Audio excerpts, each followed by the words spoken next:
स्वागत है आपका दृष्टि न्यूज में। मैं आपके साथ संदीप पुईवाल। दोस्तों, जैसे कि आपको पता है, हम समय समय पे आपकी मुलाकात करवाते रहते हैं। आज भी हम मुलाकात करवाने जा रहे हैं उबैदुर रहमान उर्फ मोंटी जी से।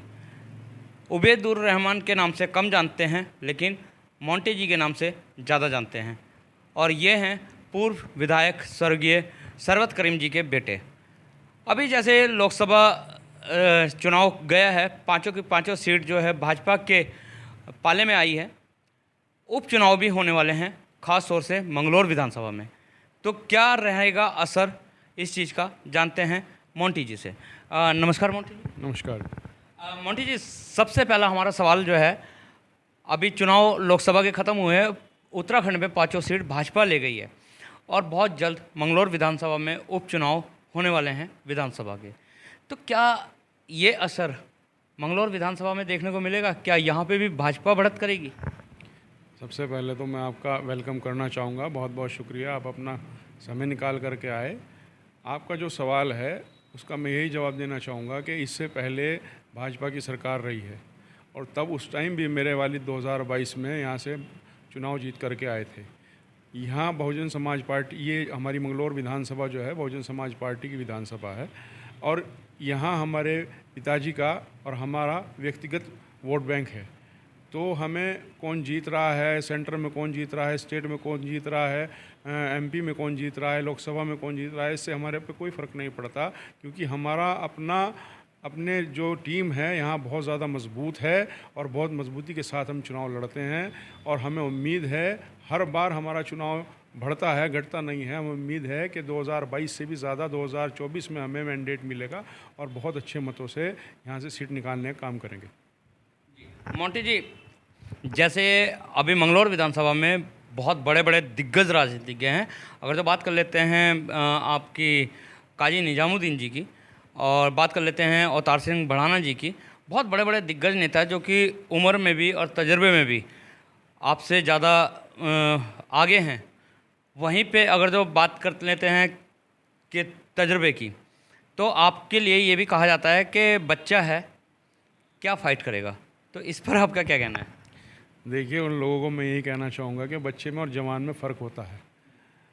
और मैं माशाल्लाह एक अल्लाह ने जवान बनाया है, जवान की एक कैटेगरी में हूँ। तो इंशाल्लाह मुझे उम्मीद है कि उनसे ज़्यादा मेहनत करूँगा। वो जवान से ऊपर की कैटेगरी में चले गए हैं और वो कम मेहनत कर पाएंगे। मैं उनसे ज़्यादा मेहनत करूँगा और ज़्यादा से ज़्यादा लोगों का काम करवाने का काम करूँगा। और रही बात एक्सपीरियंस की, तो मैं पिछले 15 साल से अपने पिताजी के साथ शाना बशाना जो है राजनीतिक फील्ड में भी और सोसाइटी वेलफेयर के कामों में हमेशा लगा रहा। मैंने कभी भी अपने लोगों से मुँह मोड़ने का काम नहीं किया। कभी मैं राजस्थान नहीं गया, कभी मैं मध्य प्रदेश नहीं किया। मैं हमेशा, मेरा तो राजस्थान, मध्य प्रदेश, पेरिस सब ये मंगलौर ये है, हमें यहीं रहना है और यहीं लोगों के बीच में रह करके काम करना है। एक्सपीरियंस की बात के बारे में मैं ये कहना चाहूँगा कि मैं उन लोगों से ये सवाल करना चाहूँगा कि जब लोगों को काम पड़ता है, जब लोगों को ज़रूरत पड़ती है, तो आपका एक्सपीरियंस कहाँ चला जाता है? मैं आपसे सवाल करना चाहता हूँ, एक्सपीरियंस क्या होता है? एक्सपीरियंस वो होता है कि जो अपने लोगों को फैसिलिटेट करे, अपनी विधानसभा को मुख्य धारा से जोड़ने का काम करे। इससे पूर्व में जो पहले नेता रहे, उन्होंने क्या किया अपने एक्सपीरियंस से, या आज वो अपने एक्सपीरियंस से क्या कर रहे हैं? कुछ लोग तो यहाँ आते ही नहीं, कुछ यहाँ रहते नहीं, कुछ फ़ोन नहीं उठाते, कुछ लोगों से मिलते नहीं। उस एक्सपीरियंस का क्या हम अचार डालेंगे? क्या फ़ायदा उस एक्सपीरियंस का? हमें नेता वो चाहिए जो हमारे बीच में बैठा हो। और हम अब मंगलौर जवान हो चुका है और जवान कंधों पर इंशाल्लाह ये बहुत आगे जाने का काम करेगा, मुख्य धारा से जुड़ने का काम करेगा। और इंशाल्लाह जो मेरा एक्सपीरियंस है, जो मुझे पिताजी ने जो मुझे संस्कार दिए हैं, मैं उनके फुट स्टेप को फॉलो करके इस मंगलौर विधानसभा को पूरे प्रदेश में ही नहीं, पूरे हिंदुस्तान में इसका नाम रोशन करने का पूरा काम करूंगा। और यहाँ के लोगों को जो भी काम जिस वक्त भी पड़े वो मेरे पास आएँ, मैं हमेशा उनके बीच में हूँ। कभी भी 24 घंटे वो मुझे आवाज़ लगा सकते हैं, वो मुझे अपने बीच में पाएंगे। मैं कभी उनसे मुंह मोड़ने का काम नहीं करूँगा, उनके बीच में रह करके काम करवाने का काम करूँगा इंशाअल्लाह। मोंटी जी, आपने तो ऐलान कर दिया है कि मंगलौर को यही नहीं बल्कि पूरे उत्तराखंड में नाम रोशन करेंगे। क्या कारण रहे अभी तक कि मंगलौर का विकास और मंगलौर का नाम अभी तक उस हिसाब से नहीं हो पाया? अगर तो इतिहास की बात करें तो मंगलौर कभी शहर हुआ करता था बड़ा, रुड़की एक गांव हुआ करता था, लेकिन डेवलपमेंट में आज रुड़की मंगलौर से कई गुना आगे है। क्या ऐसे कारण रहे? सबसे बड़ा कारण तो जो है रिप्रेजेंटेशन है। इससे पहले जो पूर्व में नेता रहे, हमारे पिताजी के अलावा जो नेता रहे, वो 30-40 साल तक यहाँ लगातार उन्होंने राज किया, लेकिन मंगलौर के विकास के बारे में कभी कुछ नहीं किया। ना कभी कोई कॉलेज दिया, ना कभी कोई काम करवाया, ना कोई रोड कंस्ट्रक्शन में कुछ ऐसा काम किया, ना लोगों के एम्प्लॉयमेंट के को लेकर के सोचा, ना उनकी शिक्षा को लेकर के सोचा, ना उनके स्वास्थ्य को लेकर के सोचा। हमेशा अपने बारे में सोचा। इसी वजह से वो तो बढ़ते चले गए, उनका तो डेवलपमेंट हो गया, लेकिन मंगलौर हमारा पीछे रह गया। 2012 से 2017 के बीच में मेरे पिताजी सबसे पहली बार यहाँ से जीत करके आए थे। उस वक्त आपने देखा होगा कि हमारे पिताजी ने इस मंगलौर में एक डिग्री कॉलेज खुलवाने का काम किया, शिखर में एक नया डिग्री कॉलेज देने का काम किया, राजकीय महाविद्यालय देने का काम किया। जितने भी हमारे जो है स्कूल थे, कॉलेजेस थे, उनका सबका उच्चीकरण करवाने का काम किया। यहाँ तक कि जो है स्वास्थ्य केंद्र देने का काम किया। हमारा जो मंगलौर का सिविल हॉस्पिटल है, इसको 50 बेड का करवाने का काम किया। और उसके साथ साथ बहुत सारी ऐसी योजनाएं हैं जो हमारे पिताजी लेकर के आए, जो पिछले 40 साल में नहीं हुई। तो उन्होंने इस मंगलौर के बारे में सोचा तो काम हुआ और काम करवाया। और इस 1-1.5 साल के अंतराल में भी हमारे पिताजी ने इस मंगलौर को 220 केवीए का एक बिजली घर देने का काम किया, जो लगभग कई सौ करोड़ की लागत से बनने जा रहा है मंगलौर के अंदर। और वो बिजली घर इतना फैसिलिटेट यहाँ पर जो है हमारे विद्युत विभाग को करेगा और डिस्ट्रीब्यूशन पैनल को करेगा कि लोगों को यहाँ बहुत ज़्यादा लाइट के मामले में बहुत ज़्यादा फैसिलिटेशन मिलेगा। वो कभी भी लाइट के लिए परेशान नहीं होंगे। ये इस 1-1.5 साल के अंदर भी हमारे पिताजी काम ये करवा करके गए। कई सौ सड़कें हमारे पिताजी इस मंगलौर विधानसभा को जाने से पहले दे करके गए।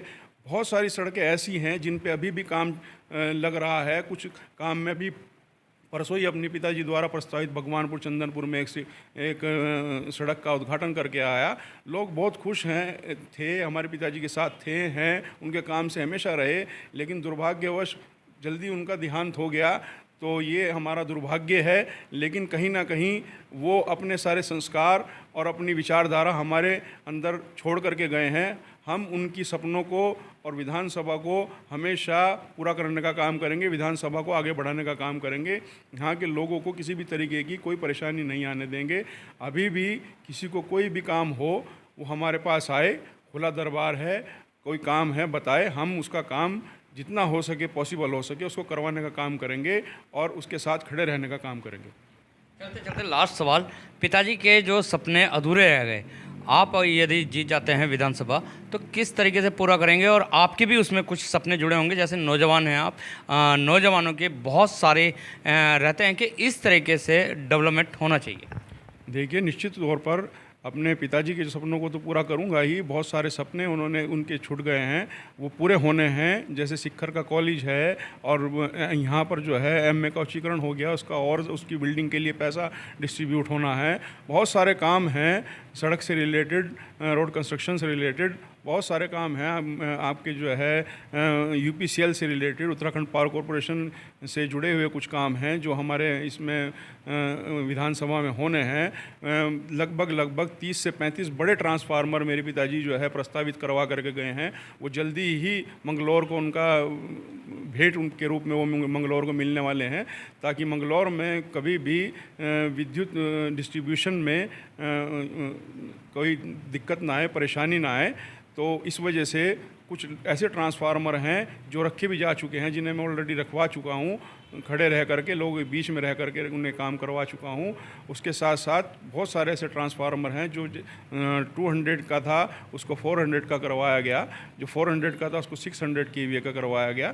तो बहुत सारे ऐसे ट्रांसफार्मर हैं जिनका उच्चीकरण हो चुका है, प्रस्तावित हो चुके हैं। C&S का जो है प्रस्ताव, CSS का प्रस्ताव भी यहाँ पर जो है पिताजी दे करके गए हैं, वो भी जो है लाइन में लगा हुआ है। जल्दी ही मुझे उम्मीद है इंशाल्लाह उसका भी अप्रूवल हो जाएगा।